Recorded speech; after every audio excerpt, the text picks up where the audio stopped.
राम राम मित्रांनो, आपल्या चॅनलमध्ये तुमचं स्वागत आहे.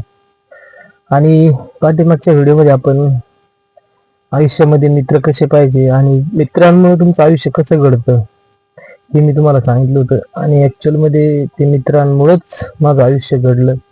त्या पाठीमाग कष्ट जर म्हटलं तर हे माझ्या आईचे होते, वडिलांचे होते. आणि त्यानंतर जी साथ भेटली, जी दिशा भेटत गेली, ती मला ते मित्रांमुळे भेटली. त्यामुळे मी तो व्हिडिओ बनवला होता. मित्रांविषयी मला बोलायचं होतं दोन शब्द, आणि ते मी बोललो. त्या व्हिडिओमध्ये जर पाहिलं नसेल तर आधीचा व्हिडिओ पहा. आणि त्यामध्ये सांगितले तर मी त्यानंतर तुम्हाला ग्राउंड आमचं जोपर्यंत झालं होतं तिथपर्यंत मी तुम्हाला सांगितलं होतं. आणि आता तुम्हाला मी ग्राउंडच्या नंतर जे थिअरीचे जो आहे 1.5 महिन्याचं, त्याच्यामध्ये आम्ही काय काय केलं हे मी तुम्हाला सांगणार आहे. तर मित्रांनो, आमचं ज्यावेळेस ग्राउंड झालं, मला ग्राउंडला 80 मार्क पडले. आणि 80 मार्क पडले तर मेरिटमध्ये बसलो मी. थेरीच्या लेखी परीक्षेच्या मेरिटमध्ये मी बसलो. आणि माझा मित्र तो ऑलरेडी बसला होता, त्याला चांगले मार्क होते, त्याला 88च्या आसपास मार्क होते त्याला. तर दोघं आम्ही ग्राउंडवरून घरी गेलो. घरी गेल्यानंतर मला 2-4 दिवस गेले, त्यामध्ये जरा माझं ही ग्राउंडचे झाल्यामुळे मी जरा थोडं डिस्टर्ब होतो. तर तो मला सतत फोन करायचा, मला बोलायचा, नाही तू होशील, तू प्रयत्न सोडू नको, 80 मार्क, तू पेपरला 95-96 मार्क घे, आरामशीर तुझं होऊन जाईल. तर मित्रांनो, माझं मन मानत नव्हतं, पण तरी पण तो बोलला, असं करू आपण अभ्यासाला, घरी तर काय आपला अभ्यास होणार नाही, तर आपण रूमवरती जाऊ, रूमवरती राहू आणि 1 महिनाभर आपण तिथं अभ्यास करू. तर मी म्हटलं हो ठीक आहे, चालतंय. मग आम्ही दोघं पण आमच्या जवळच्या ते अकॅडमीच्या तिथं एक मुलं भरपूर गेलते, त्यांचं ग्राउंड झालं, जे ग्राउंडच्या मेरिट लिस्टमध्ये बसले होते, ते थेरीसाठी पात्र झालते परीक्षेसाठी. तर ती सर्व मुलं रूमवरती गेलते. तर त्यापद्धतीने आम्ही दोघं पण बॅगी भरून घरच्यांना सांगून गेलो. आम्ही गेल्यानंतर आम्ही अभ्यास चालू केला. मित्रांनो, अभ्यास आम्ही 1 महिन्यात भरपूर कव्हर केला. अकॅडमी करायचो, त्यानंतर दिवसभर मुलांचं आमचं जे ग्रुप डिस्कशन व्हायचं त्यामध्ये आम्ही अभ्यास करायचो. तर त्याने भरपूर फरक पडतो. ग्रुप डिस्कशन जेवढं करसान तेवढं स्पर्धा परीक्षेमध्ये तुम्हाला फायदा होईल. आणि तो फायदा तुम्हाला लेखी परीक्षेमध्ये 100% तुम्हाला त्याचा फायदाच होणार. तर त्यानंतर मित्रांनो, आम्ही दीड महिना भरपूर अभ्यास केला सर्व मुलांनी. आणि अभ्यास केल्यानंतर जो लेखी परीक्षेची जी तारीख होती ती तारीख आली. त्यानंतर आम्ही परीक्षेला गेलो. परीक्षेला गेल्यानंतर तिथं पेपर झाला आमचा. पेपरला पण चांगले मार्क आले. माझ्या मित्राला 78 मार्क आले त्याला, आणि मला पण 80च्या आसपास, 78-80 असे दोघांचं पण. त्याला 80 होते, मला 78 होते. तर माझं तर काही काम होणार नव्हते, मला माहिती, कारण मी ओपन मधून होतो. आणि माझा जो मित्र होता तो कुणबी ओबीसी मध्ये, ज्यांनी ते सर्टिफिकेट काढलं होतं, तर त्याला त्याचा फायदा झाला 5 मार्काचा. तर मेरिट लागलं 165चं ओबीसीचं. आणि 2014ची जी पोलीस भरती झाली, पुणे ग्रामीणचं ओबीसीचं मेरिट होतं. ओबीसीचं मेरिट होतं 165 आणि ओपनचं मेरिट होतं 170चं. तर मी त्या मेरिट लिस्ट मधून बाहेर पडलो, माझं काही काम झालं नाही. आणि माझा जो मित्र होता, कट टू कट 165चं मेरिट लागलं, आणि 165 त्याची टोटल झाली. 165 टोटल झाल्यानंतर खुश झाला तो. खुशी होती त्याला, पण तो माझ्यामुळे दाखवू शकत नव्हता कुणाला का बाबा मला एवढा आनंद झालाय किंवा काय झालंय. शेवटी त्याचं झालं. त्यानंतर मला भरपूर डिस्टर्ब झालो. त्यानंतर कमीत कमी 2 महिन्यांनी माझं कशावरती, अभ्यासावरती नाही, काय नाही, म्हणजे त्याच्यापासून मी पूर्ण वेगळा गेलो.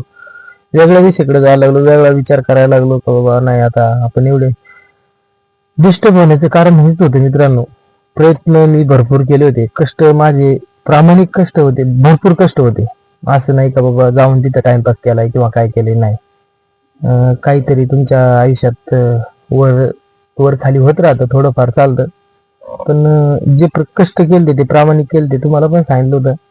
आणि जे मुलं 4-4, 5 वर्ष जाऊन अकॅडमी मध्ये जे करू शकत नव्हते ते मी एका वर्षामध्ये पूर्ण कव्हर करून अकॅडमी मध्ये आमचे सर किंवा कोणताही मुलगा असा म्हणत नव्हता का मी भरती होणार नाही म्हणून.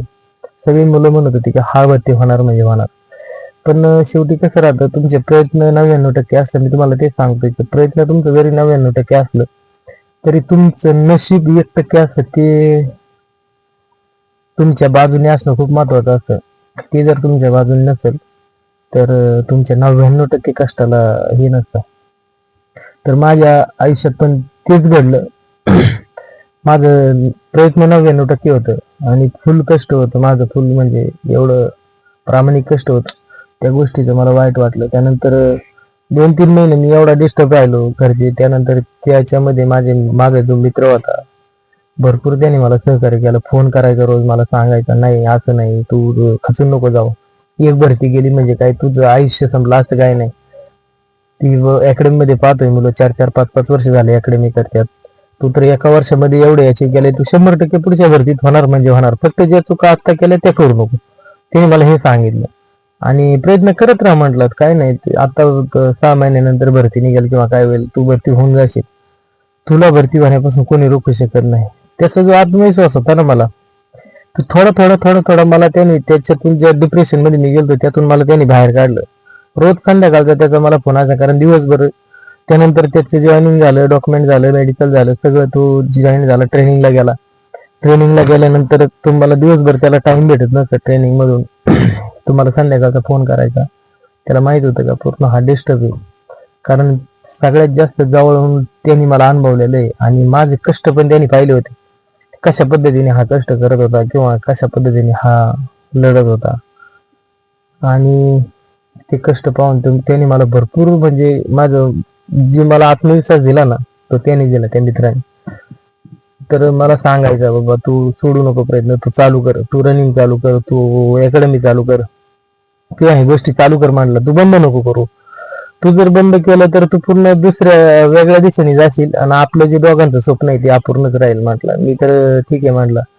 त्याच्याबद्दल तो कधीच त्यांनी सांगितलं नाही की बाबा मी भरती झालोय, मी एवढं. त्यांनी तुम्हाला खोटं नाही सांगत. भरती झाल्यावरती मुलं बॅनर लावतात, फटाकडे फोडतात, पण त्यांनी ना तर एक फटाकडा फोडला, ना कुठं बॅनर लावला, ना काय. का तर मला वाईट वाटेल म्हणून त्यांनी कोणती गोष्ट ती केली नाही. तर त्यानंतर मित्रांनो त्या डिप्रेशन मधून मी बाहेर आलो आणि पुन्हा नव्याने तयारी चालू केली, अशी चालू केली मित्रांनो.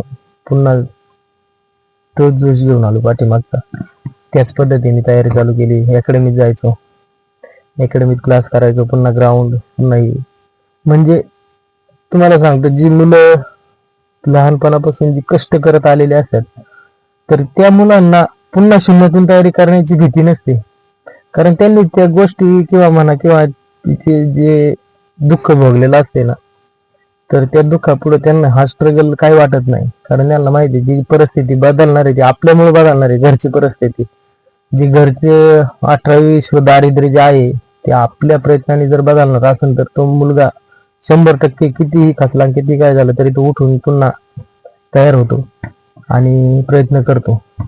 त्याच पद्धतीने मित्रांनो मी पण जे झाल्या गेल्या गोष्टी सोडून दिल्या. ठीक आहे, आपल्या ज्या चुका झाल्या, त्यानंतर आमच्या सरांनी पण सांगितलं की बाबा ज्या तुझ्या आता चुका झाल्यात किंवा जी चूक झाली त्या चुकीमुळे तू आज इथे, नाहीतर तू 100% तू वर्दी घेतली असती. ह्या गोष्टी त्यांनी सांगितल्या. ठीक आहे म्हटले, झालं गेलं, सोडून दे, आपलं क्लासला येत जा रोजचा. तर मित्रांनो मी क्लासला जायला लागलो. त्यानंतर सरांचा रिझल्ट अकॅडमीचा एवढा भारी होता. आमच्यात कमीत कमी 120-130 मुलं होती. ते 130 मुलांमधले कमीत कमी 85 मुलं भरती झाली.